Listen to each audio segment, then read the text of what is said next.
साथियों, वंदे मातरम। आज मैं भाजपा कार्यकर्ताओं एवं संघ कार्यकर्ताओं से एक अपील करना चाहता हूं। देश भारी संकट में है। विदेशी ताकतें, बिग एलाइट्स हमारे देश को गुलाम बनाना चाहते हैं। यह जो बीमारी बताई जा रही है, महामारी, यह एक झूठी महामारी है। Fake pandemic based on fact science. इस बात को आपको और हमें समझने की आवश्यकता है।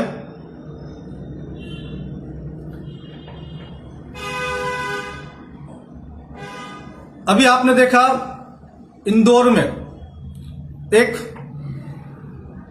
कुछ फर्जी टेस्ट कराए गए, यानी कि पानी का सैंपल भेजा गया, वो भी पॉजिटिव आ गया। बहुत सारे टेस्ट रिजल्ट पॉजिटिव आ गए। तो ये बात तो हम लोग फरवरी और मार्च से कहते आ रहे हैं कि यदि आप इस प्रकार से काम करेंगे तो आपको तुरंत ही मालूम चल जाएगा। दूसरी बात, मृत्यु की जहां तक बात है कि 2018 में लोग मरते थे, 17 में भी मरते थे, 16 में भी मरते थे और उसके पहले भी लोग मरते थे। बस फर्क इतना है कि पहले अगर कोई टीबी से मरता था, कोई हार्ट अटैक से मरता था, कोई हाई बीपी से, कोई लो बीपी से मरता था, कोई अस्थमा से, सीओपीडी से, किसी और बीमारी से मरता था, निमोनिया, निमोथोरिक्स वगैरह, तो उनकी अलग गिनती होती थी। अब क्या हो रहा है कि उनका टेस्ट पॉजिटिव आ रहा है तो उसकी जो मृत्यु गिनी जा रही है वो कोरोना के अंदर मृत्यु गिनी जा रही है। इस बात को आपको समझना है। फर्जी टेस्ट, फर्जी काउंटिंग, फर्जी महामारी। और ये बात हम फरवरी मार्च से कह रहे हैं और अब भारत की आधी आबादी को ये बात समझ में आ चुकी है।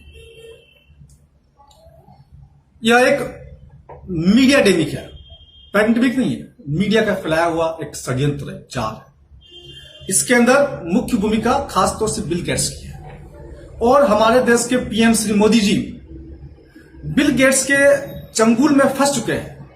बिल गेट्स के बनाए हुए जाल में फंस चुके हैं। वो जो षड्यंत्र, जो चक्रव्यूह रचा गया है, उसमें हमारे देश के प्रधानमंत्री जी और केंद्रीय मंत्रिमंडल फंस चुका है। अब हमारी ये नैतिक जिम्मेदारी है कि उनको वहां से बाहर निकालें, क्योंकि देश के प्रधानमंत्री जी वो हैं।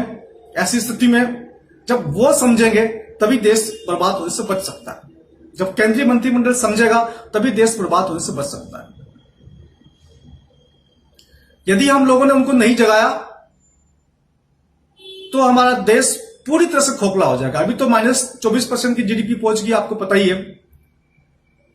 कहां से कहां पहुंचेगा देश, पता नहीं कितने वर्ष और लगेंगे। और जो कुछ थोड़ा बहुत बचा हुआ है देश के अंदर, वो भी सब कुछ समाप्त हो जाएगा। हमारा देश वैश्विक षड्यंत्र के तहत गुलाम बनाया जाएगा। क्वांटम टैटू चिप मैंने आपको पहले बताया था, ID 2020 बताया था, जॉर्जिया गार्डस्टोन्स बताया था, एडिनोकॉम सोसाइटी बताया था। पहले मैंने बताया था कि एडिनोकॉम सोसाइटी बॉलीवुड और बॉलीवुड में कैसे चलती है। वो अब धीरे धीरे सरफेस हो रहा, बाहर निकल रहा। तो मुझे पता है साथी, आप लोग देशभक्त लोग हैं, इसलिए मैं आपसे अपील कर रहा हूं। देखिए, आप में से कुछ लोग पार्टी में या संगठन में किसी पद पे होंगे, पद की कोई जिम्मेदारी होती है, उस वजह से आप बोल नहीं पा रहे हैं। या कुछ लोग पद की दौड़ में होंगे, टिकट की दौड़ में होंगे, इसलिए उनको लग रहा है कि अगर हम बोलेंगे तो हमारा पद नहीं मिलेगा, टिकट नहीं मिलेगा। लेकिन याद रखना, संगठन, पार्टी सब बाद में है, देश सबसे पहले। आप संगठन के चक्कर में, पार्टी के चक्कर में, किसी व्यक्ति के चक्कर में देश को बर्बाद न कर बैठे। ये हमारा एक मुख्य सोच चिंतनीय विषय है। इसीलिए आप लोग इस नेक कार्य में हमारा साथ दें।